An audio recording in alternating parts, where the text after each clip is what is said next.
So, departing from the Dust Saga, we enter an entirely new land where alchemy is a little more common, just not many people do it.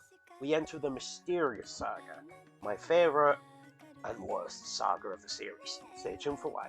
We start with Atelier Sophie, Alchemist in the Secret Book.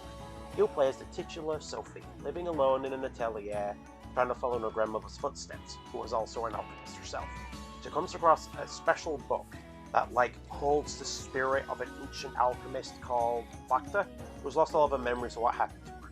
So the crux of the story is the more that Sophie learns and writes in this book, the more that Flavour learns. And yeah, goes from there. There is a antagonist later down the line too.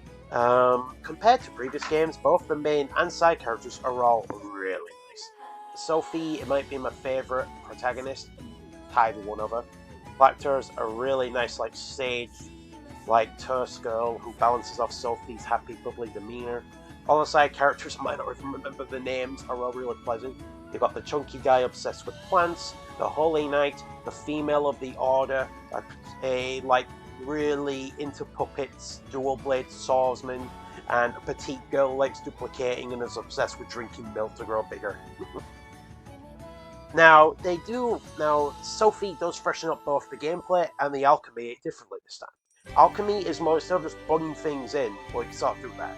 Every item is now a puzzle piece that you have to put on a square grid, and the better you place these pieces, the better your item's going to be. And gameplay is the hit and miss. Instead of you do that, you do that, you do that, and then wait for a turn orders. What happens this time is you have a party of 3 with a backup member. You select all the actions they do, lock them in, and go. Kind of like early RPG games kind of thing. You can adopt offensive or defensive stances, and they alter the way the battle goes. The more characters in a defensive stance, the better they'll protect each other. The more characters in an offensive stance, the more they will assist each other. I think you can play as 4 characters or 3, I can't remember, it was a long time ago. And compared to other games, all characters can now use items. Sophie can use any, and I think Flavour too, let's just say, in a way, she becomes playable. No spoilers, you'll have to find out how I mean by that. But the other characters can only use items they prefer, but still they can use items, giving more strategy in your gameplay too. And as usual, the feedback loop is very good, appetizing to my autistic brain. And this is also the first game on the PS4, so semi-modern system. It doesn't really show the next-gen stuff. I think the game runs a little smoother, but it's kind of okay.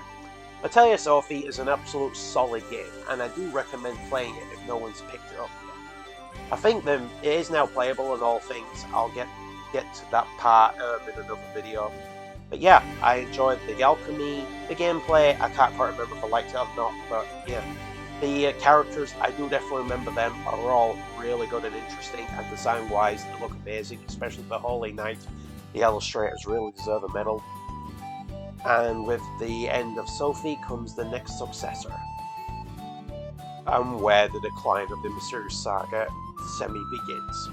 See you in the next one. Bye-bye!